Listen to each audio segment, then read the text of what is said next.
Sous ses yeux s'étendait l'aride contrée du nord, le grand-duché de Lang. Ici, au royaume de la neige et du brouillard, règne le chef du grand clan Lang, le comte Lang. Le chemin parcouru n'a pas été facile, et aujourd'hui, Jane est plus proche que jamais de son objectif. Jane Miller, la belle rousse, fille aînée du duc du Sud, franchit timidement le seuil de la salle de réception, l'excitation et la peur se lisant dans ses yeux grands ouverts. Espérant surprendre le duc, l'invité lui offre un poulet dès l'entrée, en débitant des paroles incompréhensibles sur les traditions de sa région. Le duc accepte ce cadeau ridicule avec indifférence. Et Jane entame un récit interminable de son voyage vers le nord, en compagnie d'une poule. La belle sudiste est persuadée que si elle parvient à intéresser son interlocuteur, elle pourra se rapprocher de lui, voire même lui toucher la main. L'inconnu discute depuis 1 heure maintenant, mais le but de sa visite reste inconnu, et cela commence à inquiéter Earl. Contre toute attente, la jeune fille demande un autographe au duc, promettant d'en faire un héritage familial du duché du Sud. Le comportement étrange de la jeune fille le rend encore plus sceptique, et, par souci de sécurité, il ordonne aux gardes d'emmener l'invité. Jane est en proie à une forte anxiété. Elle doit agir de toute urgence. À la surprise générale des gardes, la jeune fille fragile se libéra et se précipita résolument vers le duc. Du plus profond des plis de la robe, un écrin contenant une bague apparut dans les mains de la belle rousse. Un dernier pas et elle s'agenouille devant le duc qui lui demande sa main.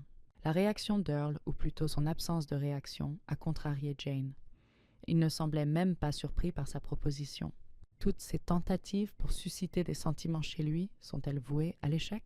Jane est contrariée, mais elle ne va pas abandonner. Il est temps de réfléchir à un plan d'action. Le grand et puissant duc comte Lang.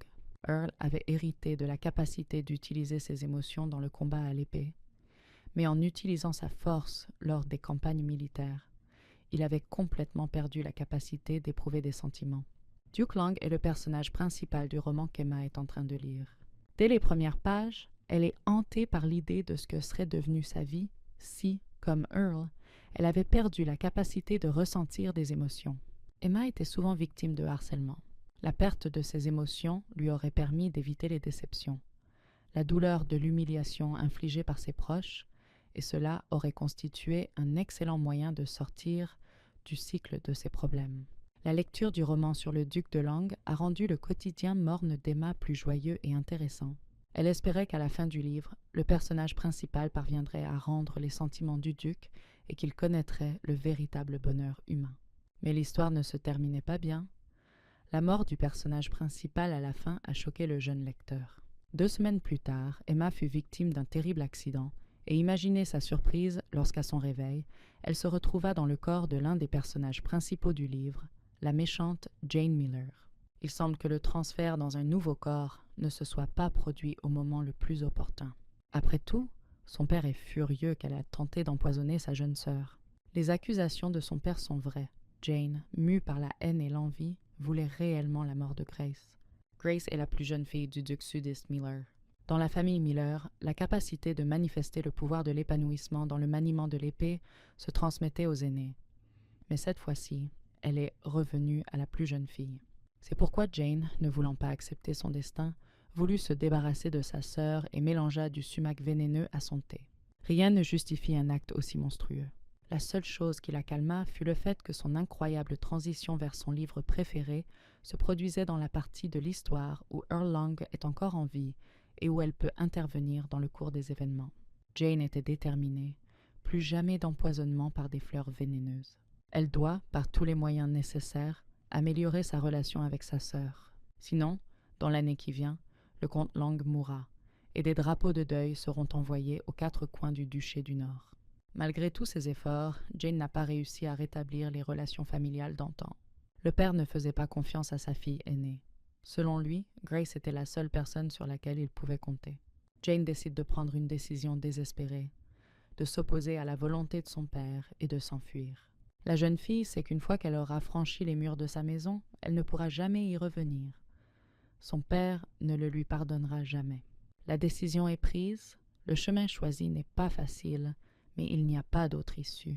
En refermant la porte derrière elle, elle est fermement convaincue d'agir correctement. Le temps presse. Si elle veut vraiment répondre aux sentiments du duc avant que Grace ne le rencontre, elle doit se dépêcher. Après 3 mois de voyage difficile, Jane Miller se tient au seuil du magnifique palais du comte Lang. Une servante nommée Betty accueillit poliment la jeune fille à la porte. Était-elle vraiment envoyée par le duc en personne? La gentille servante expliqua à l'invité que sa poule pouvait être envoyée à la ferme, à moins, bien sûr, qu'elle n'ait l'intention d'élever des poules.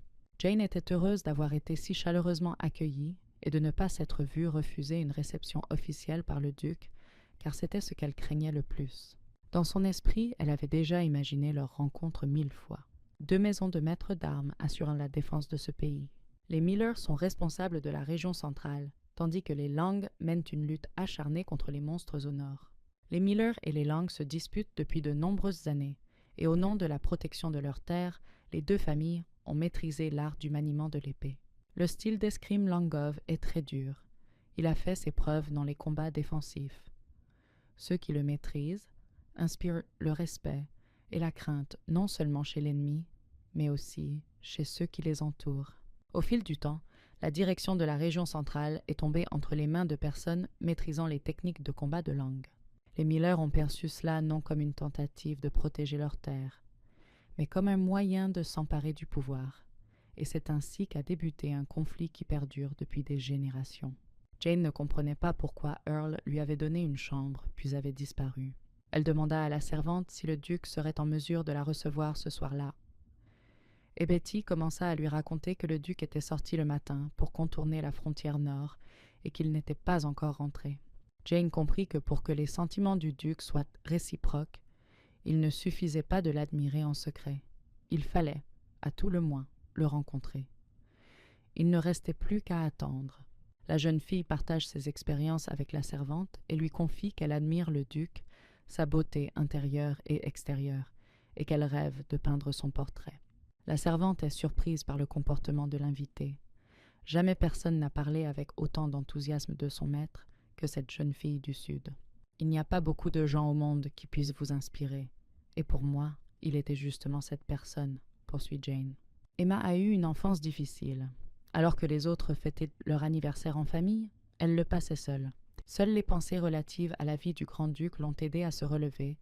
Aussi lui a-t-elle souhaité du bonheur. La curiosité de Jane concernant la vie du duc était sans bornes. Elle étudiait son emploi du temps et cherchait un moment opportun pour le rencontrer. Richard Carter, capitaine des chevaliers de Lang. Earl appela le capitaine pour parler de l'étrangère. Il ignorait encore pourquoi une si jeune femme avait visité leur région et ce qui l'avait incité à venir. Richard se renseigna et rapporta au duc que la jeune fille s'appelait Jane Miller, et que sa famille ne souhaitait pas en savoir plus à son sujet. « Oh, et quelle en est la raison ?» demanda le duc. « Il semblerait que Jane ait perdu la lutte pour le pouvoir. Sa jeune sœur est devenue commandante des chevaliers impériaux, » répondit Richard. Earl n'a pas demandé de détails, mais le capitaine a jugé nécessaire de prévenir que la jeune fille avait utilisé des poisons, avait tenté d'empoisonner sa sœur et, selon lui, pouvait représenter une menace pour son Altesse. Le duc était outré et offensé par les propos de Richard sur la façon dont une jeune noble du Sud pouvait lui nuire. Earl se fichait de Jane Miller. Il ne se souciait que du détachement militaire qui avait disparu sans laisser de traces dans les montagnes une semaine auparavant. L'escouade disparue était dirigée par William. Il n'était pas du genre à disparaître sans raison. Le duc décida de mener personnellement l'opération de recherche, car abandonner les siens n'est pas dans les règles de la maison Lang. Richard avait confiance dans les capacités du comte. Le duc possédait des compétences de base exceptionnelles en escrime, mais il n'avait plus les émotions nécessaires pour soutenir la puissance de l'épée au combat. Le capitaine s'inquiétait également du nombre anormalement élevé de monstres, qui seraient difficiles à combattre, même pour le duc en personne. Le bruit de pas qui approchait résonna dans la pièce. Richard devint méfiant, posa la main sur son épée et se prépara à dégainer à tout moment. L'apparition soudaine de Jane a provoqué une agitation. « Je me demande comment vous saviez où se trouvait le bureau. Je ne me souviens pas l'avoir dit, » a dit Earl. Jane expliqua poliment que les gardes postés devant la porte l'avaient aidée, car elle n'était pas une femme timide et s'était rapidement liée d'amitié avec eux. « Qu'est-ce qui vous amène ici à une heure si tardive ?» demanda le duc. Jane entendit les dernières phrases de la conversation du duc avec le capitaine au sujet de l'opération de recherche, et elle se dit que, malgré l'absence d'émotion, il partait en campagne, et que cela pouvait mener à la mort. La jeune fille fit semblant de ne rien savoir et commença à parler d'autre chose. « Premièrement, vous n'avez pas répondu à mon offre, et deuxièmement, je ne vous avais pas vu de la journée, et c'est la raison de ma visite, dit-elle. Je suis restée là sans déranger personne quand tu m'as frappée par ta beauté. Tu dois répondre de cela, commença la jeune fille à se maquiller à la volée. Le duc et le capitaine étaient tous deux tout simplement stupéfaits par les aveux inattendus de Jane. La jeune fille profita de l'occasion et formula une demande. « Puis-je faire votre portrait ?» demanda-t-elle. « Et c'est tout, » a précisé Earl. « Puis-je vous demander autre chose ?» demanda Jane, ravie. Le capitaine, observant cette étrange conversation, avait déjà, dès la première phrase, mis Jane à la porte, mais il se permit seulement de remarquer à voix haute que le duc avait des goûts très étranges en matière de femmes. Richard tenta de ramener la conversation sur la recherche de William, mais le duc resta ferme dans sa décision de diriger l'expédition. Jane avait une image claire en tête qui correspondait à l'intrigue du roman. Il pourrait s'agir de sa dernière expédition, mais elle avait encore le temps de réparer les choses. Jane et Richard ont tous deux tenté de dissuader Earl de mener l'opération de recherche, chacun avec ses propres arguments. Jane décida de s'en tenir à sa tactique et continua de parler du mariage comme si tout était déjà décidé, harcelant le duc de questions sur le choix de la robe de mariée. Le duc maintint sa position concernant l'expédition et aucune émotion ne transparaissait encore dans son attitude lorsqu'il évoquait le mariage. Jane commençait à se décourager. Elle continuait d'irriter Earl par tous les moyens possibles, l'essentiel étant de susciter des émotions, même s'il ne s'agissait que d'irritation. Elle changea une fois de plus de sujet de conversation avec une rapidité fulgurante et souleva la question de savoir comment elle devrait appeler le duc après le mariage. « Est-ce important ?» a précisé Herzog. Jane a répondu que les petits surnoms affectueux renforcent l'affection entre les amoureux. Earl doutait que les surnoms aient une incidence sur l'affection, mais il promit de revenir sur cette conversation dans quelques jours. La conversation s'acheva. Il ne la serra pas dans ses bras pour lui dire au revoir, mais lui dit de rester au château jusqu'à son retour. L'attitude générale du capitaine Carter montrait qu'il considérait son invité comme suspect et étrange, mais Jane savait que c'était un homme bon et un ami fidèle, et elle n'en fut pas offensée. Dans le roman original, lorsque Lang mourut au cours de l'expédition, Richard fut le seul à rechercher son corps parmi les congères. Richard tenta une dernière fois de dissuader le duc de partir en campagne. Cela ne valait pas la peine de se risquer si l'on n'était pas capable d'utiliser une épée à son plein potentiel, dit-il. « Qui vous a dit que j'en étais incapable ?» s'exclama Earl. « Ne vous en faites pas. Avez-vous vraiment ressenti quelque chose ? Comment puis-je vous aider à préserver ces émotions ?» s'exclama Richard avec enthousiasme. Earl poursuivit, tout en marchant et en partageant ses pensées avec le capitaine. Il pensait que la fille des Miller était devenue folle. Aucun membre de la famille royale ne se comportait ainsi en sa présence. Peut-être était-il difficile pour les gens du Sud de s'adapter aux conditions difficiles du Nord. Peut-être que la demande en mariage de Jane Miller a suscité de l'irritation chez vous, suggéra Richard. Earl ne sut que répondre à la question du capitaine, mais son intuition était sans doute juste. Les jours d'attente du duc commencèrent, et Jane passait son temps libre avec sa femme de chambre. Lui et Betty choisissaient un cadre pour un futur portrait d'Earl Lang.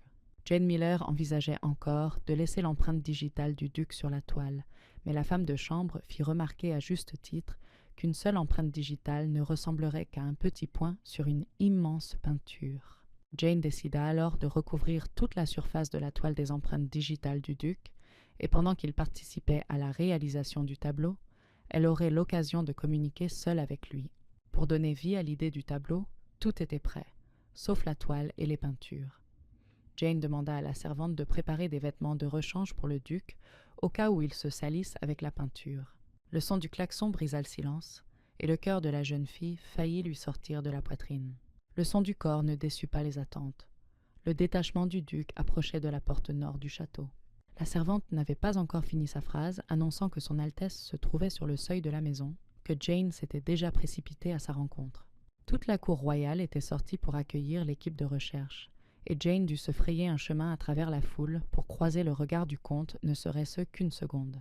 Elle aperçoit sa silhouette fatiguée dans la foule. Ses yeux sont froids comme le vent du nord, mais surtout, il est vivant et en bonne santé. Soudain, un chevalier aux yeux verts, inconnu du premier venu, s'approcha de Jane. Ce devait être William, pensa la jeune fille. Pour Jane, William était un personnage totalement inconnu, car personne ne l'avait jamais mentionné dans le roman original.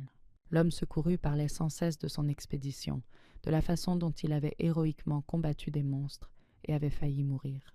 Le duc interrompit le conteur, avertissant la jeune fille que les histoires de William pourraient durer indéfiniment. Finalement, leurs regards se croisèrent, et le duc se tourna vers Jane. « Je t'avais dit que je reviendrais bientôt, » dit-il, puis il regarda son armure et ajouta « Les restes de monstres vaincus ne sont pas un spectacle pour les jeunes filles. Nous pourrons en parler quand je me serai changée. » La réaction de Jane à son récit fut immédiate. « Je vais vous changer votre costume sale pour un propre, » dit-elle en lui tendant des vêtements neufs. Perplexe, Earl tomba dans une sorte de stupeur. « Je ne me souviens pas vous avoir demandé une chose pareille, » dit-il. « J'attendais avec impatience votre arrivée chaque jour, et j'ai eu suffisamment de temps pour bien me préparer, » répondit-elle. « Et pourquoi avez-vous besoin de ma vieille armure toute sale ?» demanda le duc. « Je veux les garder pour moi, car nous ne pouvons pas nous voir tous les jours, et l'armure me rappellera toi, » dit la jeune fille sincèrement. « Mon Dieu, elle est si étrange, mais je ressens quelque chose quand je la regarde dans les yeux, » pensa Earl. « Ah, nous poursuivrons notre conversation au bureau, » dit-il brièvement, avant de se retourner et de partir. « Il semblerait que je sois sur la bonne voie, » pensa Jane avec joie. Lady Miller attend le duc dans son bureau depuis 5 minutes. Elle suppose que le comte l'autorisera à peindre son portrait, ce qui serait merveilleux. Finalement, il entre dans le bureau, comme toujours impeccablement beau, tenant une feuille de papier dans ses mains. « Vous avez enfin décidé de me donner un autographe ?» demanda-t-elle avant même que le duc ait pu ouvrir la bouche. « Je vois que tu n'as pas changé, » dit-il. « Oh, c'est le Nord qui me fait un tel effet, » se justifia la jeune fille, avant de proposer aussitôt de passer au portrait. « Le portrait peut attendre, il faut d'abord régler le problème de l'autographe. Je vous le donnerai, mais seulement en échange du vôtre, » dit-il en lui tendant la feuille de papier qu'il avait apportée. Pour Jane, le portrait et la vieille armure étaient bien sûr plus importants, mais l'autographe était aussi une petite victoire. Elle prend un morceau de papier pour y apposer sa signature. Il s'avère que ce n'est pas un simple morceau de papier, mais un document. Mais la langue dans laquelle il est écrit lui est inconnue. « Il s'agit d'une sorte d'accord, » a-t-elle précisé. « Voici notre contrat de mariage, et voici la réponse à votre proposition, » a-t-il répondu. Elle n'en croit pas ses oreilles.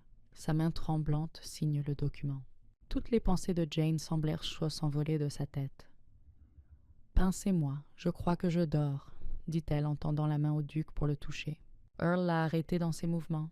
« Ne fais pas ça, » l'a-t-il averti. « Comme vous le dites, mais bientôt je deviendrai votre femme. Je porterai votre nom de famille. Nous marcherons main dans la main pour le reste de notre vie, dans la peine et dans la joie, jour et nuit, même dans nos rêves, » objecta Jane. « Eh bien, il est peu probable que cela se produise dans un rêve, » rétorqua le duc. « Oh, pense-t-il vraiment que je peux lui faire du mal, et c'est pour ça qu'il m'évite ?» se demanda Jane. Earl avait l'air très sérieux. « Écoute, » dit-il, « ton comportement me rend nerveux. C'est une émotion, et j'en ai besoin. Alors continue d'être toi-même. Si tu as besoin de quelque chose, je suis prêt à faire beaucoup pour te rendre l'appareil. » Jane fut blessée d'entendre cela. Elle aimait sincèrement Earl et espérait bien sûr la réciprocité. Mais elle ne le montra pas et dit à voix basse « Je vais essayer de vous agacer de toutes mes forces. » « Alors, n'attendez aucune relation étroite de ma part, ce n'est qu'une formalité, » a déclaré le duc avant de signer le contrat de mariage. « Je serai heureuse de te voir pas plus d'une fois par semaine, » mentit la jeune fille. « C'est parfait, j'avais peur que vous ne me compreniez pas. Je comprends que vous prenez cette décision pour assurer un avenir prometteur à la région Nord, » a-t-elle déclaré. La conversation est terminée, mais Jane n'est pas pressée de partir. Ce n'est pas pour rien qu'elle a apporté une chemise. « Je vais échanger votre stylo contre une chemise neuve, » dit la jeune fille, posant le paquet sur la table, prenant le stylo du duc et quittant le bureau. Earl est perplexe, elle a réussi à l'irriter encore une fois. Jane Miller fait irruption dans la cour du château, telle une tornade joyeuse, et annonce à toutes les personnes présentes que le duc a accepté sa demande en mariage. Les gardes royaux, les gardes et les serviteurs sont ravis d'apprendre la nouvelle et présentent leurs sincères félicitations à Jane. Le vieux majordome en versa même une larme. Il n'espérait plus que le duc trouve une épouse. Jane accepte les félicitations, Même si leur mariage n'est pas réel, ces personnes sont si sincèrement heureuses pour leur maître qu'elles n'ont pas besoin de connaître les détails.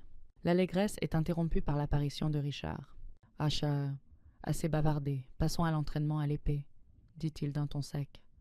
Les rires s'estompèrent, et chacun regagna rapidement sa place. Richard a demandé à Lady Miller de quitter la cour et de ne pas distraire les gardes de leur entraînement. Jane dit au capitaine qu'elle préférait rester et voir à quoi ressemblait le duc avec une épée et lui suggéra de l'ignorer. « Le duc n'a pas besoin d'entraînement, il est en excellente forme, » rétorqua le capitaine. Leur dispute futile prit fin avec l'apparition du duc. « Pourquoi es-tu sur le terrain d'entraînement et où as-tu trouvé ma cape de fourrure ?» demanda Earl à Jane. « Je ne me suis jamais habituée au froid du Nord, alors j'ai décidé d'échanger mon nouveau stylo-plume contre cette cape, » répondit Jane. Cette fois, le duc n'était pas du tout surpris. « Tout sera plus compliqué que prévu, » pensa Jane. Dans le livre original, le duc est tombé amoureux de sa sœur presque au premier regard, et il semble qu'elle devra chercher longtemps pour conquérir son cœur.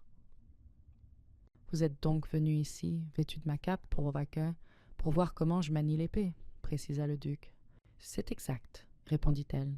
Le duc ôta son manteau, le posa à côté de Jane et sortit au centre de la cour. Earl choisit le capitaine Carter comme partenaire. Il dit à Richard de prendre une vraie épée, et pour lui-même, il choisit une épée d'entraînement en bois. Au début, Jane ne comprenait pas pourquoi il avait fait ça, mais dès que le combat a commencé, tout s'est immédiatement éclairci. Le premier coup d'épée du duc fut porté avec une telle force et une telle habileté que Jane ne put détacher son regard de lui. Son talent était stupéfiant à chaque coup. Ce duel aurait pu être regardé indéfiniment. Il perd ses émotions lorsqu'il utilise l'épée, ce qui signifie qu'en défendant sa patrie et son peuple, il se prive délibérément de la possibilité de ressentir, chose dont seuls les esprits forts sont capables. En regardant le combat, Jane pensa qu'il serait intéressant de connaître l'histoire de la famille Lang. Cela lui paraissait étrange, car elle n'avait personne de proche de cette famille. Soudain, la jeune fille comprit tout. Elle pâlit et ses yeux se remplirent de larmes. Était-il vraiment le dernier de la famille Lang et personne ne pouvait le remplacer? C'est pourquoi il essayait de retrouver ses émotions à tout prix. La peur ne quitta jamais Jane. Selon l'intrigue du roman, le duché du Nord serait bientôt envahi par un nombre sans précédent de monstres, et le duc serait incapable de leur résister, car il n'aurait plus aucune émotion pour renforcer le pouvoir de son épée. « Ce n'est pas le moment d'abandonner, » se dit la jeune fille. « Il doit bien y avoir une solution. » À ce moment-là, elle réalisa comment elle avait pu oublier, car dans le livre original, son héroïne possédait le pouvoir de guérison. Dans le roman, lorsque Jane est exécutée pour tentative d'empoisonnement, le lieu de sa mort est envahi de fleurs auxquelles on attribue des vertus curatives. Jane n'avait jamais compris le lien entre les fleurs et le pouvoir de guérison, mais elle savait pertinemment qu'elle devait chercher des indices dans le roman. Peut-être son héroïne avait-elle cueilli des fleurs, non pas pour faire du mal à qui que ce soit, mais au contraire pour aider, supposa Jane. Entre-temps, la bataille du duc prit fin.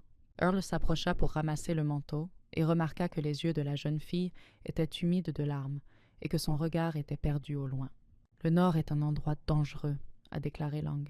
« Ce ne sera pas facile pour vous si même un combat d'entraînement vous fait pleurer. »« Je peux gérer ça, » répondit-elle avant d'ajouter.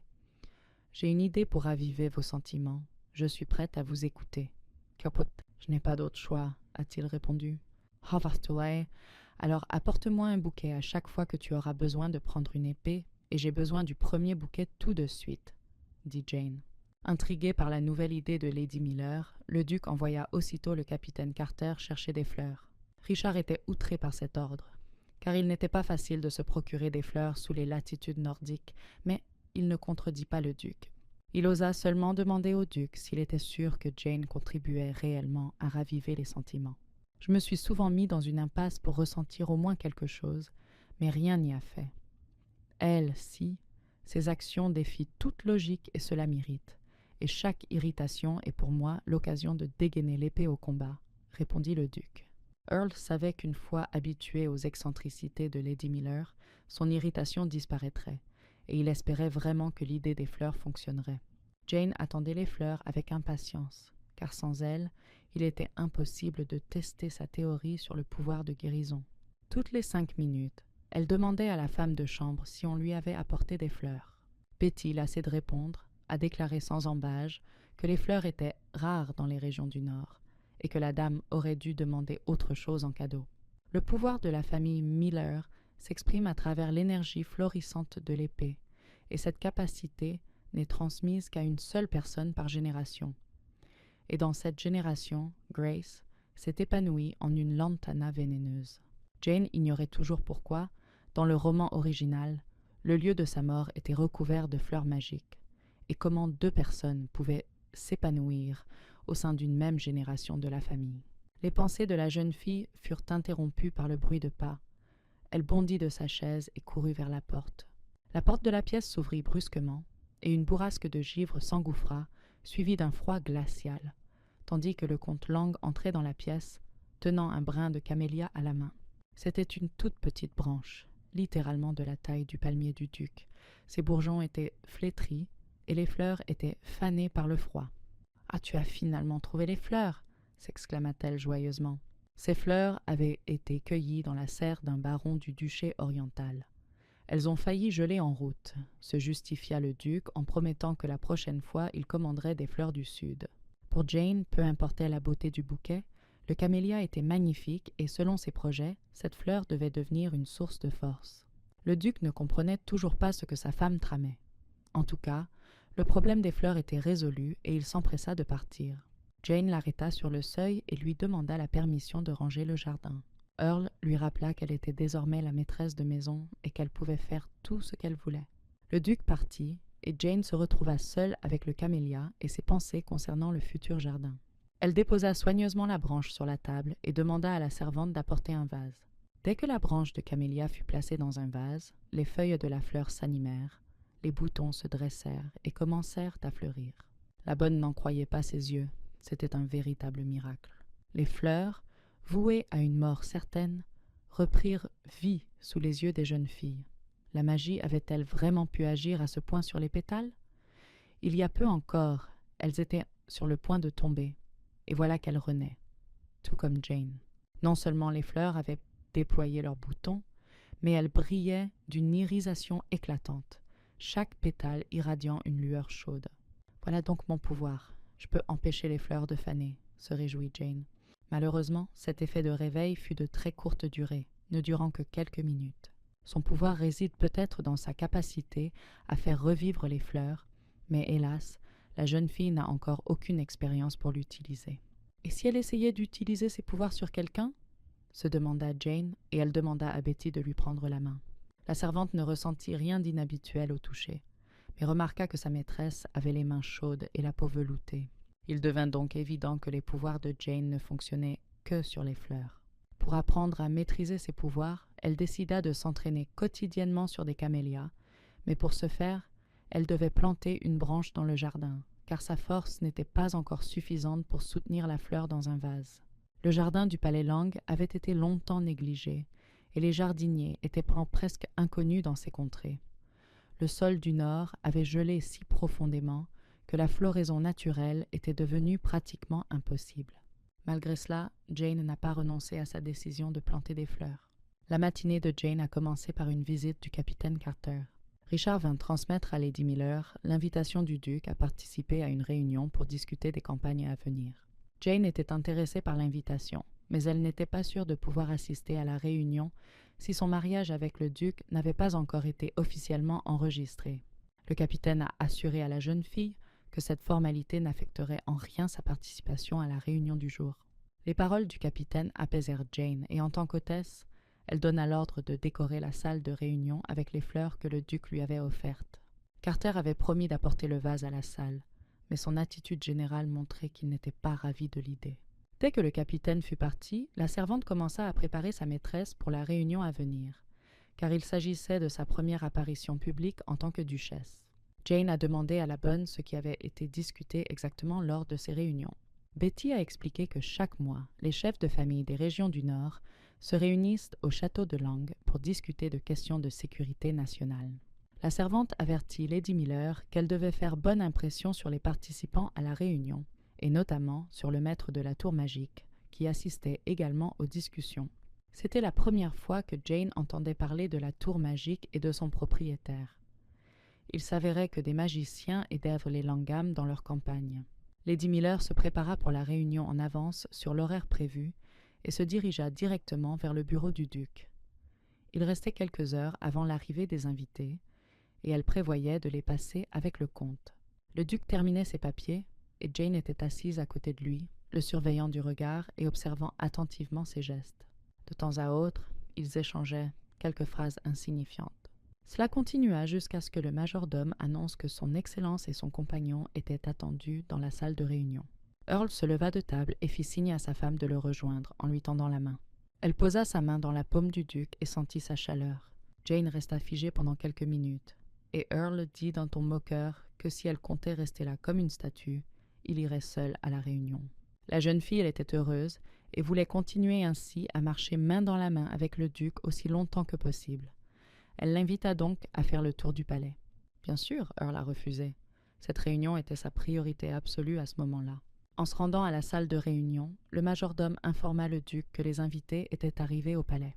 Puis, se tournant vers mademoiselle Miller, il l'informa que les outils de jardinage avaient été livrés. Earl fut surpris d'apprendre cela. Jane a dû expliquer qu'elle avait acheté un nouvel outil de jardinage. À l'entrée de la salle se tenaient les chevaliers de la cour de Langue. Ils saluèrent son Altesse et son épouse et, à la surprise du duc, s'adressèrent non pas à lui, mais à son compagnon. Il s'avère que Jane leur avait demandé de réparer la clôture du jardin et que les gardes travaillaient dessus entre leurs séances d'entraînement. Maintenant, tout est prêt. Lady Miller les remercia sincèrement de leur aide et poursuivit son chemin bras dessus bras dessous avec le duc. Jane remarqua qu'Earl était un peu confus et expliqua qu'elle s'était liée d'amitié avec les gardes dès son premier jour au château et que, lorsqu'elle avait eu besoin d'aide dans le jardin, elle s'était tournée vers eux. Earl fit remarquer en plaisantant qu'elle avait plus de travail que le duc lui-même. Jane allait répondre que son travail n'était rien comparé à la chasse aux monstres, mais elle n'en eut pas le temps. William s'approcha d'eux et commença à leur raconter avec un grand enthousiasme qu'il avait sculpté des motifs sur la nouvelle clôture du jardin, qu'il avait fait de son mieux pour que cette clôture soit aussi belle que son propriétaire. Earl ne comprenait pas comment les chevaliers de la cour de Langue, ces braves guerriers, défenseurs du Nord, pouvaient se laisser séduire par une beauté du Sud. Il était furieux. Il semblait que le plan de la rousse fonctionnait à merveille. Jane a été présentée à la réunion comme la future duchesse. Iris, la maîtresse de la tour magique, fit remarquer avec moquerie que la duchesse du Nord ne tiendrait pas une journée dans la neige. Malgré sa remarque acerbe, le maître ne lui inspirait pas peur. Elle avait besoin de se lier d'amitié avec ce magicien. Elle savait déjà qu'Iris n'était pas qu'un simple gardien de tour. Il aidait à la recherche et à la destruction des monstres les plus dangereux et fournissait des pierres magiques à l'expédition du duc. Iris ne cessait de faire des remarques critiques à l'égard de Jane, la traitant de faible et ridiculisant son idée de jardinage. Earl a même dû intervenir, car son mariage avec Jane est son choix, que même le gardien de la tour magique se doit de respecter. « Au fait, votre jardin sent la magie, » remarqua le magicien. Le duc a balayé cette remarque d'un revers de main, la qualifiant d'absurde, et ils sont revenus au sujet principal de la réunion. Était présent à la table le baron de la région du Nord-Ouest, Wilfred Forrest, et également le baron des terres du Nord-Est, Ernest Wood. Le baron Wood remarqua que la salle de réunion était décorée d'une branche de camée, cultivée dans sa serre, et il demanda s'il s'agissait bien de la fleur. Jane a confirmé qu'il s'agissait du même camée et a déclaré qu'elle avait placé le vase là en signe de respect pour ses invités. Après avoir engagé la conversation, Wood décida de demander si Jane était la fille aînée des Miller originaires des terres du Sud. Jane acquiesça d'un signe de tête. Apparemment, ils ignoraient les détails. La conversation à table s'anima. La famille Miller était très respectée dans la région, et les personnes présentes se réjouissaient du mariage du duc, persuadées que leur union garantirait le soutien des forces du nord au sud. Jane dut se rendre à l'évidence. Elle ne serait pas l'héritière. Personne ne pouvait croire ce que disait la jeune fille. On n'avait jamais entendu parler d'une fille aînée qui ne soit pas l'héritière de la famille. Mieux valait ne pas mentionner l'ancien nom de famille, pensa Jane, le prénom suffisait amplement. Notre mariage avec Jane ne sera pas une union de famille, et nous ne devons pas espérer d'être du Sud, déclara le duc d'un ton sévère, espérant ramener la conversation à son cours initial. Pourquoi donc ce mariage s'indigna Wood. Forrest, qui était resté silencieux jusque-là, décida de soutenir le baron. Le nord-est et le nord-ouest du royaume regorgèrent de monstres de toutes sortes, dit-il, et nous aurions bien besoin d'aide. Il semblait que, pendant le repos du duc, le nombre de monstres avait effectivement augmenté de manière significative, remarqua Iris. L'augmentation du nombre de monstres inquiéta tous les participants à la réunion, et Forrest suggéra d'inviter un représentant du district central.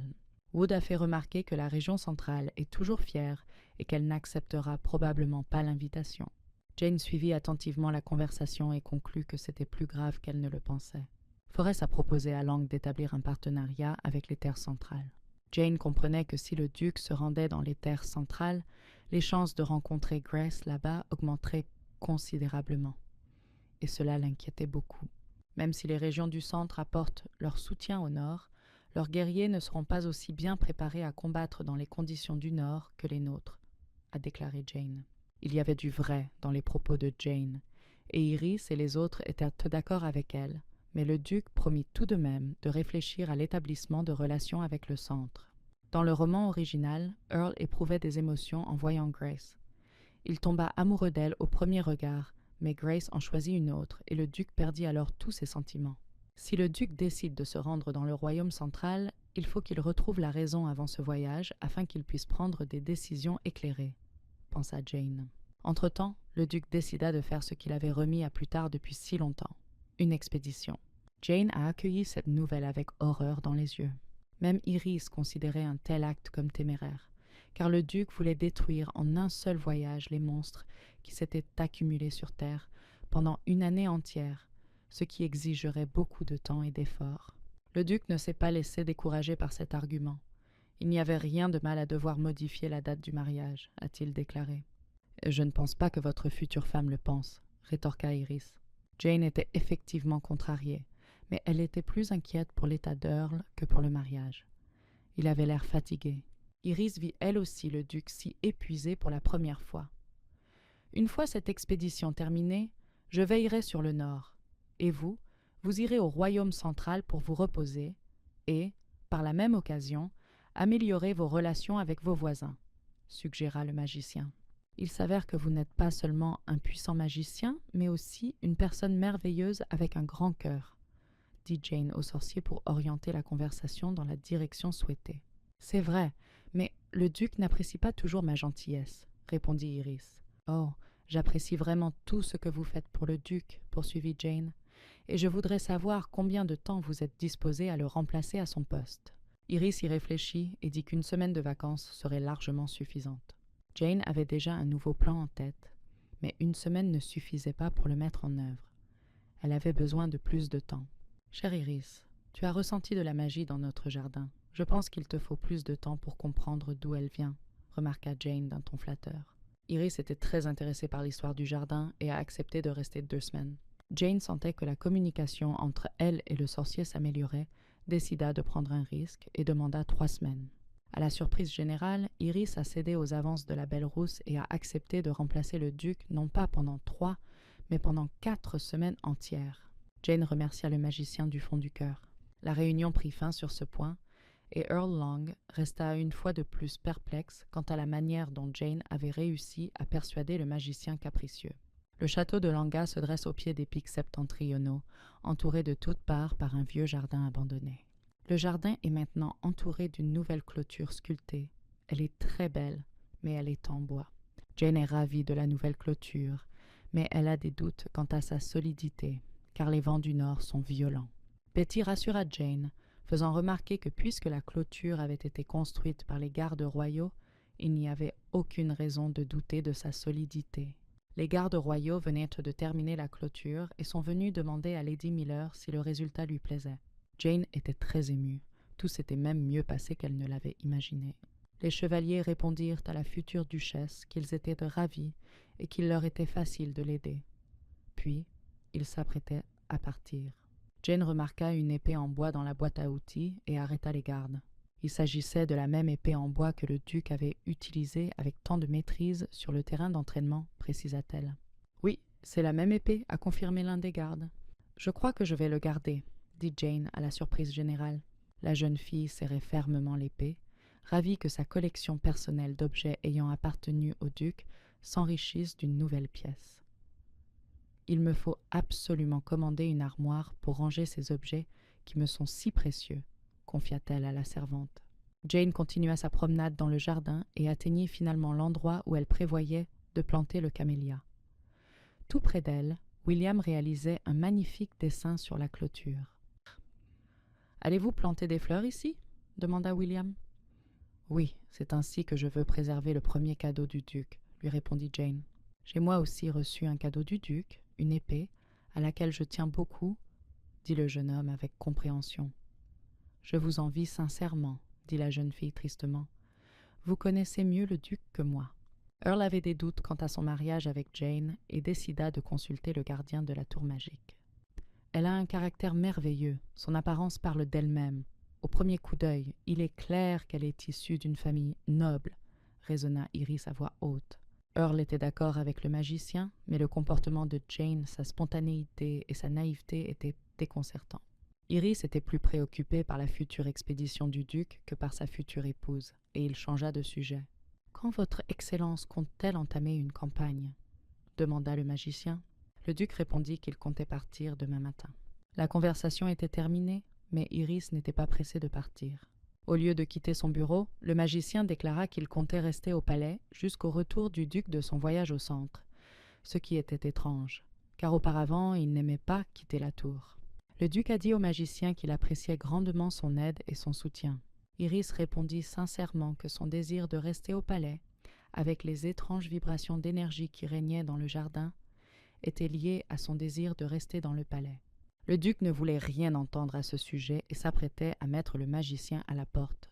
Iris, offensée, déclara que, puisque leur conversation n'avait pas abouti, il irait voir Lady Miller et lui ferait passer un petit test pour le titre de duchesse. En entendant cela, Earl se mit encore plus en colère. Sa patience s'épuisa, il jeta le magicien dehors et claqua la porte si fort que les cadres des fenêtres et la nouvelle clôture du jardin tremblèrent. Il semblait que les sentiments revenaient. Jane s'apprêtait à planter le camélia quand Iris est apparue dans le jardin. Le magicien ressentit immédiatement la magie émanant de la fleur. C'était étrange, car là où il avait grandi, il n'y avait aucun magicien. Alors d'où pouvait bien venir cette magie ? « C'est étrange, le flux est très faible, mais je ressens de la magie, » dit Iris. Jane n'avait aucune intention de révéler à Iris que la magie était son œuvre. Elle montra au magicien la nouvelle clôture, lui permit de se promener dans le jardin autant qu'il le souhaitait, et lui demanda de ne pas s'approcher du parterre de camélias, car il venait d'être planté et n'avait pas encore pris racine à son nouvel emplacement.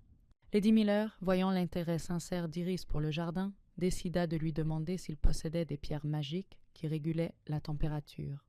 Le magicien affirma posséder de telles pierres et demanda aussitôt à Jane pourquoi elle en avait besoin. Jane a dit qu'elle allait restaurer le vieux jardin et y planter plein de belles fleurs, mais le problème était que le sol y était très froid et que les plantes risquaient de mourir, et que les pierres pouvaient réchauffer le sol. Iris accepta de donner les pierres à la jeune fille, mais à une condition. Jane devait lui donner quelque chose en retour. Jane savait que les pierres de température étaient très rares, que tous les magiciens ne pouvaient pas les fabriquer, et qu'elle n'avait rien à offrir en retour. Mais elle n'allait pas reculer et déclara qu'elle allait faire pousser dans le jardin des fleurs imprégnées de magie noire, et qu'en échange des pierres, elle les donnerait aux sorciers. Iris était sceptique face à cette nouvelle. Jane devait bien admettre que, malgré le fait que sa sœur ait hérité du pouvoir familial, elle possédait elle aussi des capacités, et le camélia magique en était la preuve. Le gardien de la tour magique ne pouvait croire l'histoire délirante de Lady Miller. Jane a alors indiqué que sa femme de chambre pouvait tout confirmer. Après avoir réfléchi quelques minutes, Iris accepta de donner les pierres à Jane en échange de fleurs. La jeune fille était si heureuse qu'elle s'est même précipitée pour embrasser le magicien. « Je suis si heureuse de pouvoir sauver le camélia. Je n'ai pas encore assez de force pour le soutenir, mais grâce à la pierre chaude, il survivra certainement, » balbutia la jeune fille. Iris se dégagea de l'étreinte de Jane. Il ne partageait pas la joie de la jeune fille. Pour lui, ce n'était qu'un bon échange. Le magicien et Jane se dirent au revoir et se séparèrent. Jane, comme une enfant, était ravie d'apprendre la nouvelle concernant les pierres. Elle avait absolument besoin d'en informer le duc. Lady Miller était presque arrivée au bureau du duc lorsque le majordome l'arrêta et l'informa que des fleurs lui avaient été livrées. Jane se retourna et courut dans sa chambre. Le duc se tenait à l'entrée de la pièce, attendant son arrivée. Jane salua son mari et ils entrèrent ensemble. La chambre de la jeune fille était entièrement remplie de fleurs. Il y en avait partout. Les tables, les chaises et les rebords de fenêtres étaient couverts de vases, et même des pots de fleurs étaient en opposé à même le sol. Jane en eut le souffle coupé. Elle s'attendait à un bouquet, mais elle reçut une serre entière. Earl resta debout et observa en silence Jane qui admirait les fleurs. Ayant repris un peu ses esprits, la jeune fille comprit la situation dans son ensemble. Il y avait tant de fleurs, car le duc s'apprêtait à utiliser le pouvoir de son épée des centaines de fois. Le duc confirma ses soupçons. Il comptait partir en campagne au plus vite et ordonna que toutes les fleurs soient rassemblées. Tout ce gâchis d'émotions, pensa Jane avec horreur. « Combien de temps durera votre voyage » demanda-t-elle. Earl répondit qu'il prévoyait de le terminer en 1 mois, mais que si Iris se joignait à eux, il pourrait le terminer plus rapidement. « Et vos émotions » demanda Jane. « Je me sens assez fort pour cette expédition, grâce en grande partie à vous, » répondit le duc. La jeune fille, Popper, était à la fois heureuse et triste d'entendre ces mots. Tout ce qu'elle pouvait faire était de l'irriter une fois de plus. « Duc, faites 2 pas à droite, prenez la rose rouge et tournez-la jusqu'à 9 heures, » demanda-t-elle. Le duc prit la rose, mais ne se pressa pas d'accéder à sa demande. « J'espère que vous ne m'avez pas demandé de vous offrir des fleurs pour cette raison, » dit-il. « Qu'est-ce que tu racontes ?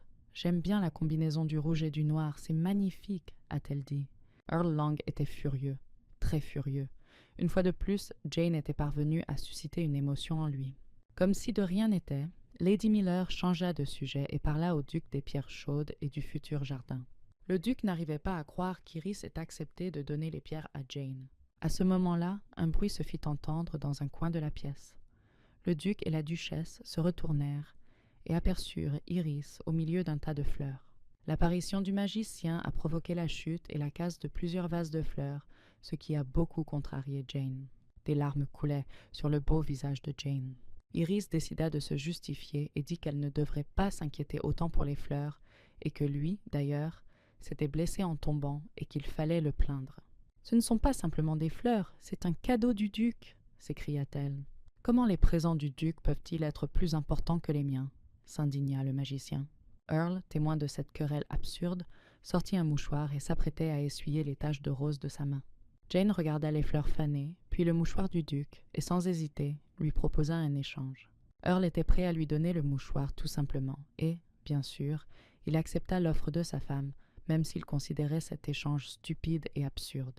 La nuit tomba sur le domaine Lang, une brume bleutée et givrée, planant au-dessus des flèches des tours du palais. Earl regarde avec nostalgie les fenêtres de son château. Quelque part là-bas, Jane dort paisiblement. Il ne veut pas la déranger et part sans dire au revoir. Le capitaine Carter annonce que les préparatifs de l'expédition sont terminés et que nous pouvons partir. Dans les derniers jours précédant l'expédition, Jane et Iris suivaient littéralement le duc partout, l'irritant par leur surprotection. « Il semblerait que grâce à Miller, j'ai retrouvé ma nervosité, » dit le duc au capitaine. « Vous devriez la remercier, » conseilla le capitaine. Earl n'avait pas besoin de conseils et n'avait aucune intention de remercier Jane. Il parcourut à nouveau la maison et le jardin du regard, et l'image de Jane lui apparut. « Depuis que la belle rousse a franchi le seuil de ce château, ma vie a été bouleversée. Elle est dans mes pensées, même si elle n'est pas à proximité, » a admis Earl. Aujourd'hui, il décida de ne pas emmener Iris en randonnée. Il serait plus calme que le magicien reste avec Jane. Il semblerait que le duc ait retrouvé son sentiment d'inquiétude pour ses proches. « Il n'y a plus de temps à perdre. Le moment est venu de quitter les murs de notre domaine. Un long et dangereux voyage nous attend. » La garde royale attendait les adieux traditionnels. « Rétablissons l'ordre, l'équilibre et la paix dans le nord, » a déclaré Lang solennellement. Les gardes appuyèrent les paroles du duc par un rugissement amical, et l'échelon militaire quitta les murs du château. À ce moment-là, Jane dormait profondément dans sa chambre, enveloppée par le parfum des fleurs qu'elle avait reçues. Les chauds rayons du matinayant pénétraient dans la chambre de la jeune fille. Elle ouvrit les yeux et regarda avec joie, tandis que la lumière du soleil scintille doucement dans les pétales de tulipes délicates, de lys blancs et de roses parfumées. Passant d'un bouquet à l'autre, Jane profitait pleinement de cette nouvelle journée jusqu'à ce qu'on frappe à la porte. La nouvelle du matin choqua la jeune fille. Alors qu'elle dormait, sous le couvert de la nuit boréale, le duc et ses gardes quittèrent le château. Betty voulait distraire son maître de ses pensées tristes et proposa de ranger les fleurs, de changer leur eau et de les sortir de leur emballage. Jane décida de faire quelque chose de différent avec les fleurs. Elle dit à la bonne qu'elle voulait les planter dans le jardin. La servante fut surprise, mais ne contredit pas sa maîtresse. Jane imaginait que lorsque toutes les fleurs seraient plantées dans le jardin, le domaine des langues s'épanouirait et scintillerait de nouvelles couleurs. Sans hésiter, elle donna immédiatement l'ordre de transférer délicatement toutes les fleurs de la pièce au jardin. Le majordome a aimablement accepté de s'occuper de cette affaire. Pendant que les domestiques disposaient des fleurs dans des paniers et que le majordome observait et dirigeait l'opération, Jane décida d'entamer une conversation avec lui sur l'histoire du Nord et de la famille Lang. Les domestiques et le majordome firent un semblant de ne pas entendre sa question. Leur réaction surprit Jane. Le passé de la famille était soigneusement dissimulé.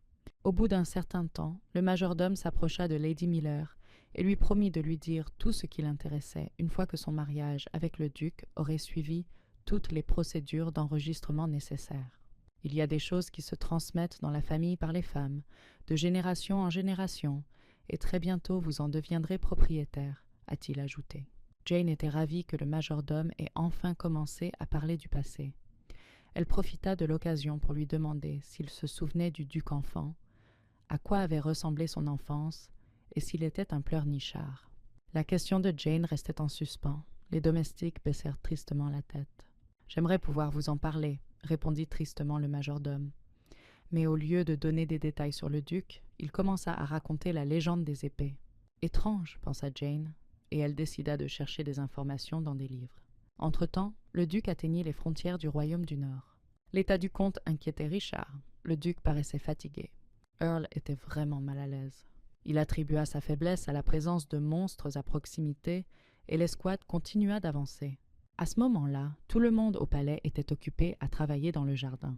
Jane suivit les domestiques qui portaient des fleurs dans le jardin et remarqua qu'une petite marguerite était tombée d'un des bouquets. La jeune fille ramassa la fleur et voulut la remettre à sa place. Mais la fleur qu'elle tenait entre ses mains se transforma en une ombre noire. Jane devint si pâle de surprise que la bonne lui demanda si tout allait bien. « Oh, il semblerait que j'ai accidentellement utilisé mon pouvoir sur la marguerite et qu'elle se soit transformée en une fleur de magie noire, » admit Lady Miller. « Vous devriez faire attention à la magie, car votre mariage approche à grands pas, » fit remarquer la servante. Jane voulait terminer ses travaux de jardinage avant le mariage et est allée chercher Iris, car il lui avait promis des pierres chaudes, et elle voulait aussi lui demander des pierres commémoratives pour son mariage. Iris était généralement difficile à trouver. Avec l'apparition du camélia dans le jardin, tout a changé. Lady Miller savait exactement où le chercher. La belle rousse laissa toutes les fleurs et se dirigea directement vers le jardin. Le gardien de la tour magique se tenait près du camélia et contemplait la fleur avec enchantement.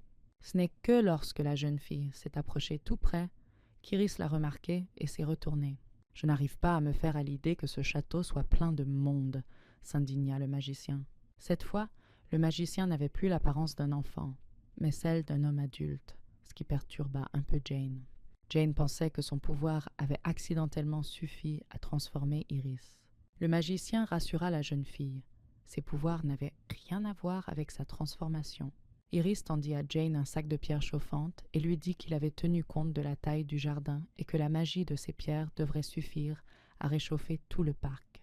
Jane le remercia sincèrement, et pendant un instant, il lui sembla que le visage du magicien s'était adouci. « Je voudrais t'inviter à être notre témoin de mariage, » a dit Jane. En signe d'amitié, elle a tendu une jolie marguerite à Iris. « Mais j'ai une petite requête, » poursuivit la jeune fille. « Les murs de ce palais n'ont pas connu de véritable fête depuis longtemps. Je souhaite que tu utilises la magie des pierres commémoratives lors de notre mariage. » Intrigué par la requête de Jane, le magicien voulait bien sûr savoir ce que la jeune fille tramait cette fois-ci. Lady Miller n'avait pas le temps pour les détails. On l'attendait dans le jardin depuis longtemps. C'est pourquoi elle a dit au magicien qu'elle voulait garder à jamais en mémoire l'image de son mari en costume de mariage blanc. Pendant ce temps, loin de là, dans les montagnes, parmi les falaises rocheuses et les avalanches, le comte Lang combattait courageusement les monstres. À chaque coup d'épée, il se calmait. Ses yeux perdaient leur éclat et ses émotions disparaissaient. Un sentiment familier d'indifférence commença à envahir Earl. Il maudit intérieurement ses capacités. Il ne voulait plus vivre sans émotion. La vie au château suivait son cours habituel, tous ses habitants s'adonnant à la plantation de fleurs. Jane, telle une véritable jardinière, a dirigé le processus avec maestria. Lorsque le duc revint de sa campagne, le jardin était rempli de fleurs. Leur parfum pénétrait dans le château par les fenêtres ouvertes, et la vue était d'une beauté envoûtante.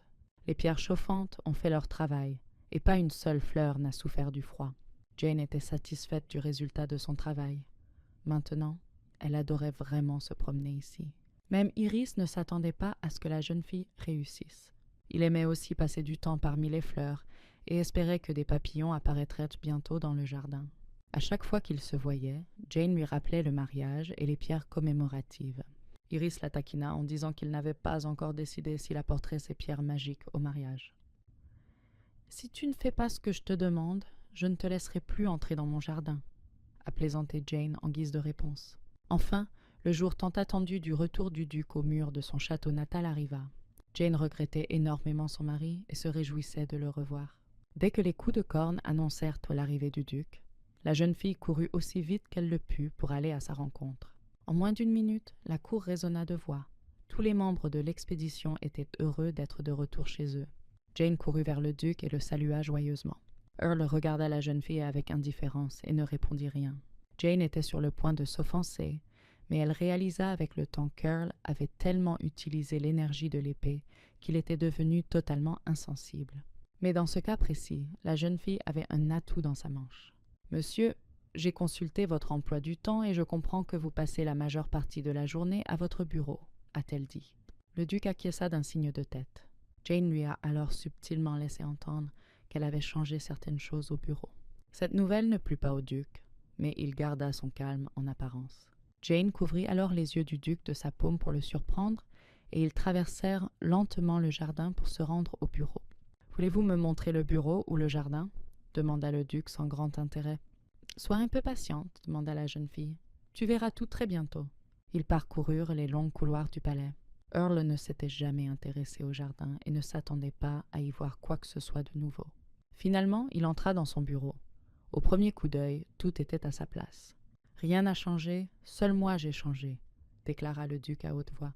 Tournant la tête vers la droite, Earl vit que la cheminée était désormais ornée des armoiries de la famille Long. Elle avait une bonne idée, pensa le duc. Il ne semble pas que Jane m'ait amené ici uniquement pour ça, supposa-t-il. Puis il entendit sa voix par la fenêtre. Elle l'appelait du jardin. Le duc s'approcha de la fenêtre pour demander ce que désirait sa future épouse. Il jeta un coup d'œil au jardin par la fenêtre et fut ravi par ce qu'il vit. Jane se tenait au milieu de l'allée fleurie. De magnifiques fleurs poussaient autour d'elle, formant ensemble une composition reprenant à l'identique le dessin des armoiries familiales. Pour la première fois depuis longtemps, un sourire illumina le visage du duc. Sa future épouse se tenait en contrebas et, avec le plus grand sérieux, suggéra de placer une statue de lui coiffée d'une couronne de fleurs au centre du parterre. « Si vous êtes d'accord, je préparerai tout demain, » dit-elle en souriant. « Même si je suis contre, tu le feras quand même, » répondit-il, incapable de retenir son rire. Il avait déjà oublié ce que c'était que de voir le monde si lumineux et coloré, de sourire et d'aimer. Le jour du départ pour le royaume central arriva. Iris, sous l'apparence d'une enfant, sortit pour dire au revoir au duc et à la duchesse avant leur départ. Lorsque Jane lui demanda pourquoi il avait décidé de redevenir un enfant, le magicien répondit qu'il attendait que lui et le duc soient maintenant punis pour avoir eu recours au travail des enfants. Earl, en entendant cela, traita le sorcier de petit manipulateur. Le magicien a alors déclaré qu'il était impatient qu'il parte pour pouvoir organiser une grande fête avec de la musique forte et de la nourriture délicieuse. Sur cette note joyeuse, les amis se dirent au revoir et la calèche du duc s'éloigna. En chemin, Jane confia au duc qu'elle souhaitait visiter la bibliothèque du royaume central pour trouver des informations sur le passé des langues. « Je veux en savoir plus sur vous et votre famille », a-t-elle admis. À l'évocation de sa famille, le duc s'affaissa et se tut. « Il n'y a rien chez vous qui puisse vous rappeler vos ancêtres, vos parents ou votre enfance, » a poursuivi la jeune fille. Les Langy vivaient à l'origine au centre, mais des expéditions ont poussé certains membres de cette lignée à se déplacer vers le nord, a expliqué Earl. « Cela signifie que je pourrais certainement trouver des informations sur les langues au centre, » a déclaré Jane avec joie. Le voyage était long, Jane était hantée par des pensées concernant sa sœur. À un moment donné, elle imagina qu'elle n'y parviendrait pas, et, prise de peur, elle saisit la main du duc. Earl pensa qu'elle était, comme une vraie dame, très préoccupée par la réunion à venir et ne retira pas sa main. Jane était effectivement inquiète, mais pas à propos des négociations, plutôt à cause du fait que, selon l'intrigue du roman, le duc était censé rencontrer Grace lors de ce voyage. Il y eut une période dans la famille Miller où aucune des filles ne fit preuve de force de caractère. La plus jeune fille de grâce ne voulait pas rester les bras croisés à attendre un miracle et à demander la main du prince du royaume central. « Fiance-toi à moi, et dans 2 ans, lorsque la puissance de l'épée se manifestera, nous unirons le sud et le centre et créerons un empire fort et prospère, » assura Grace au prince. Selon l'intrigue du roman, la plus jeune des filles Anne Miller rencontra ensuite le duc du Nord, qui tomba amoureux d'elle au premier contact. C'est pourquoi Jane était très contrariée, car lorsque le duc lui a pris la main pour la première fois, il ne s'est rien passé. Pourquoi, lorsqu'elle proposa un marché au prince, Grace était-elle si sûre que dans 2 ans, le pouvoir de l'épée se manifesterait en elle, se demanda Jane tout le long du chemin. Ce n'est que vers la fin du voyage que la jeune fille prit conscience d'une terrible vérité. Sa sœur voulait se débarrasser d'elle. Le château du royaume central était impressionnant par sa beauté et sa grandeur. Lady Miller et le duc ont remarqué que le centre était très différent du nord. Le prince Charles du royaume central est venu en personne accueillir les invités. Le moment de vérité est arrivé, pensa Jane. Dans le roman original, le prince que sa sœur avait choisi comme époux était en réalité celui qu'elle aimait. Charles jeta un regard surpris aux invités qui l'entouraient. Il ne s'attendait pas à ce que Lang arrive seul et surtout pas accompagné de Jane Miller. Earl a présenté Jane comme sa future épouse. La nouvelle du mariage imminent du duc du Nord avec Jane Miller choqua le prince. Charles fit semblant d'être heureux pour les futurs mariés et invita les convives à table. Jane ne comprenait pas encore ce qu'elle devait faire ensuite ni comment se comporter. Earl et Jane étaient en fait très fatigués du voyage, mais refuser une invitation à dîner aurait pu être perçu comme un manque de respect envers leurs hôtes, et ils durent accepter. Ils convinrent qu'ils salueraient les personnes présentes à table, qu'ils bavarderaient un peu avec tout le monde et qu'ils quitteraient la réception sans attendre le dessert. Le prince Charles a personnellement présenté le couple à table. Nous avons reçu la visite du duc du Nord, le comte Lang, et de sa charmante compagne, Jane Miller, a-t-il déclaré. Le prince commença ensuite à présenter les invités aux personnes présentes et fut le premier à présenter la fille du baron Wood, Anne Wood. Puis, à table, s'assit Grace, qui interrompit le discours du prince d'un geste et se présenta. Grace Miller, commandante en second des chevaliers impériaux, annonça-t-elle, solennellement et avec fierté. Puis, d'une voix calme mais empreinte de colère, elle ajouta « Cela fait longtemps que nous ne nous sommes pas vus, ma sœur. » « Il y a très longtemps, en effet, » répondit Jane en s'asseyant à table. Au dîner, Jane se comporta très naturellement. Elle sourit à tout le monde et essaya de maintenir la conversation. Grace, au contraire, était réservée, concentrée et plongée dans ses propres pensées. Au cours de la conversation, le prince a souhaité connaître les détails de la récente expédition du duc et s'est excusé d'avance auprès de la dame pour ce sujet ennuyeux. Grace s'est rapidement jointe à la conversation, manifestant de l'intérêt pour le sujet de la randonnée, et a suggéré de tenir la conversation sur les monstres au bureau afin de ne pas gêner les charmantes dames. Jane était terrifiée. Tout ce qu'elle redoutait tant pouvait arriver maintenant, lorsque le prince, le duc et Grace se rendraient au bureau, et elle serait impuissante. Le prince trouva excellente la suggestion de Grace de parler des monstres loin de la table et fit signe au duc et à Grace d'entrer dans le bureau. La main de Jane se posa sur l'épaule d'Earl. « Nous ne sommes pas encore mariés, et je n'ai pas le droit d'exiger quoi que ce soit, mais sache que je serai très contrariée si tu touches d'autres filles, même pour une simple poignée de main, a-t-elle déclaré. La remarque de Jane parut étrange à Earl, mais discuter avec sa future épouse dans cette situation était inutile. Il acquiesça et partit. Seules Jane et Anne restèrent à table et elles continuèrent à bavarder agréablement. Anna dit que son père avait insisté pour qu'elle soit présente aujourd'hui, mais qu'il ne l'avait pas prévenue que le dîner se transformerait en une agréable rencontre. Jane, à son tour, remercia de nouveau Anne et son père pour la magnifique branche de camélia que le duc avait cueillie dans leur jardin. Lorsque leur conversation porta sur Earl, Mademoiselle Wood demanda avec intérêt à Jane ce qui l'attirait précisément chez le duc. Jane était prête à parler de son mari pendant des heures.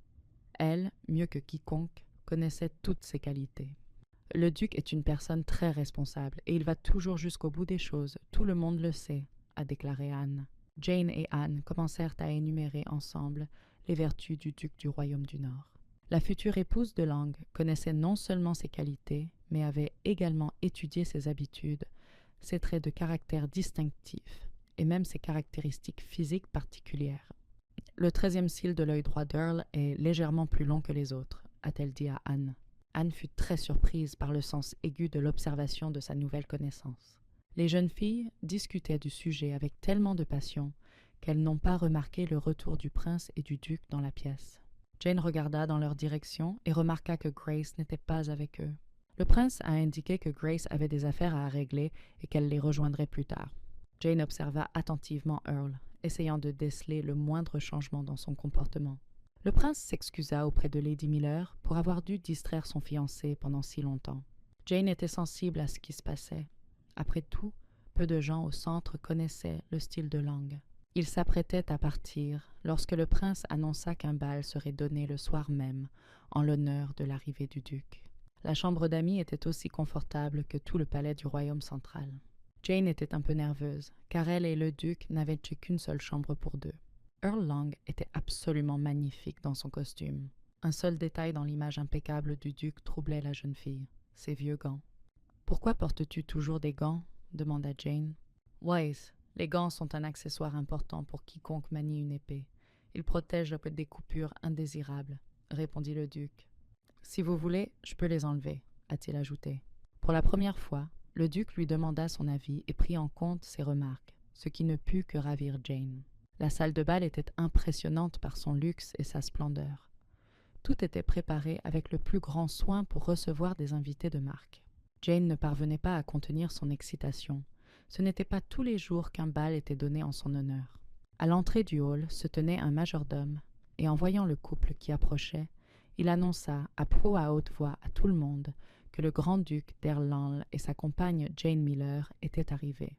La main de Jane serra fermement celle du duc. Elle était séparée de sa famille et aurait dû être présentée par son nom, mais ils l'ont aussi appelée par son nom de famille. De toute évidence, quelqu'un voulait impliquer Jane dans un scandale. La fille exilée est revenue en tant que duchesse. Un sujet merveilleux pour les ragots de palais, pensa Jane. Les personnes présentes ont commencé à échanger des regards et à chuchoter sans gêne. Jane sentait des regards suspicieux et hostiles venant de tous les coins de la salle de bal. « C'est dommage que notre mariage n'ait pas encore pris effet et que nous soyons maintenant contraints, vous et moi, de subir cette honte, » dit Jane au duc. « Je savais parfaitement qui j'épousais, et tout cela m'est complètement égal, » répondit-il, avant de l'inviter à danser. Jane était si reconnaissante de cette réponse qu'elle ne put se retenir et le serra fort dans ses bras. « Cela fait longtemps que je n'ai pas éprouvé de sentiments chaleureux pour qui que ce soit, mais avec vous, tout est différent, » déclara le duc de façon inattendue. La confession d'Earl a touché la jeune fille au plus profond de son âme. Depuis combien de temps marche-t-elle vers ces mots, et maintenant, enfin, son rêve commence à se réaliser. La musique s'acheva et le duc raccompagna sa dame à sa place. L'intérêt que lui portaient ceux qui l'entouraient était évident, mais personne n'osait l'approcher et engager la conversation. « Tu devrais commencer à te faire des amis parmi les gens du coin, » dit Jane à Earl. Elle avait raison, et le duc décida de faire le premier pas lui-même, car c'était précisément ce qu'ils étaient venus chercher. Grace s'approcha soudainement de Jane. « Bonjour, je m'appelle Grace Miller, » dit-elle à Jane comme si elles étaient des inconnues. Jane n'a pas compris tout de suite, mais il s'est avéré que c'était une simple plaisanterie, et Grace a alors entamé une conversation agréable au sujet des inquiétudes de son père concernant la dot de sa fille aînée. « Je n'ai besoin de rien et j'ai une dot, » assura la belle rousse à sa sœur. Grace fut surprise et demanda même à nouveau si elle avait vraiment tout compris correctement. « Tu as tout compris correctement, mais tu n'as pas besoin de savoir que ma dot n'est qu'une poule, » pensa Jane sans rien ajouter. « Elle se moque de moi, » pensa Grace avec indignation. Earl interrompit la conversation des sœurs pour avertir Jane qu'il ne la quitterait pas longtemps. Le duc s'inclina poliment devant les dames et se retira pour s'entretenir avec le prince. Grace fut surprise de voir cette adorable photo de famille. Elle espérait que le duc était indifférent à sa sœur, mais tout semblait complètement différent. « Tu as un beau mari, » remarqua Grace avec sarcasme. « Es-tu jalouse » demanda à nouveau Sir Jane. Il semblerait que les nouvelles mettent du temps à parvenir au nord. Je n'ai aucune raison d'être jalouse. Après tout, je suis fiancée au prince Charles, a rétorqué la jeune Miller. Durant la conversation, Jane parvint à envoyer au duc de 12 signes d'attention depuis l'autre bout de la pièce. Le duc observait chacun des mouvements de Jane du regard, mais s'efforçait de conserver un air important. Grace était furieuse en voyant tout cela, qu'elle considérait comme de la vulgarité. « Tu te comportes de façon indécente et tu déshonores le nom de notre famille, » dit Grace sèchement à sa sœur. « Et depuis longtemps, un baiser dans l'air est considéré comme une grave violation de l'étiquette, » a demandé Jane. « Comme si vous et le prince ne l'aviez jamais fait. » Jane pouvait voir que ces dernières paroles avaient touché une corde sensible chez sa sœur. Il semblait que derrière toute cette armure militaire d'importance se cachait une fille ordinaire qui voulait de l'attention et de l'amour, pensa Jane en regardant sa sœur.